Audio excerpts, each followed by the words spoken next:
There's this moment I'll never forget. It's 2 a.m., I'm on my laptop, red eyes, tight shoulders, answering an email that could 100% wait. But I answer it anyway, not because I want to, but because I've convinced myself that slowing down is how you lose. That moment didn't feel extreme, it felt normal, and that's the problem. Hustle culture doesn't always look like burnout. Sometimes it looks like success, like a to-do list that never ends, because you're the reliable one, like being everyone's go-to, or sitting in a fancy boardroom and wondering why you feel so numb. You don't even realize you're in it until you try to take a break and feel like you're falling behind. There was a year in my career that I called my peak.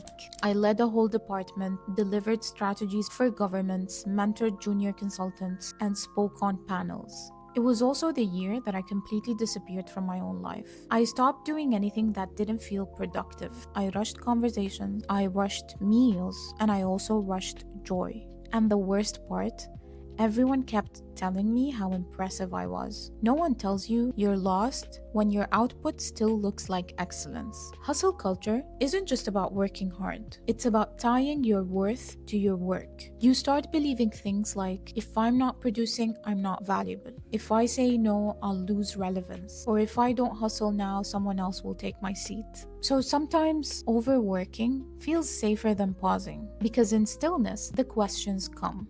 What if I stop and I'm not as impressive as I thought? That's why hustle culture thrives. Because high achievers would rather run than sit with those questions. I didn't change because I read a quote on Instagram. I changed because I actually crashed.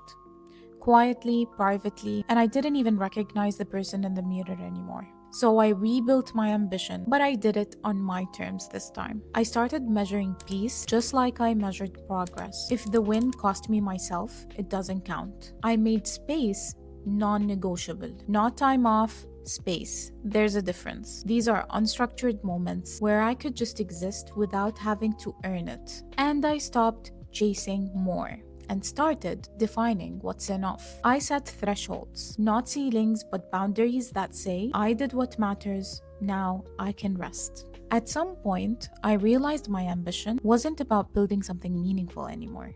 It was just me avoiding stillness. I didn't want to feel unimportant, so I kept myself busy. I didn't want to feel replaceable, so I over-delivered.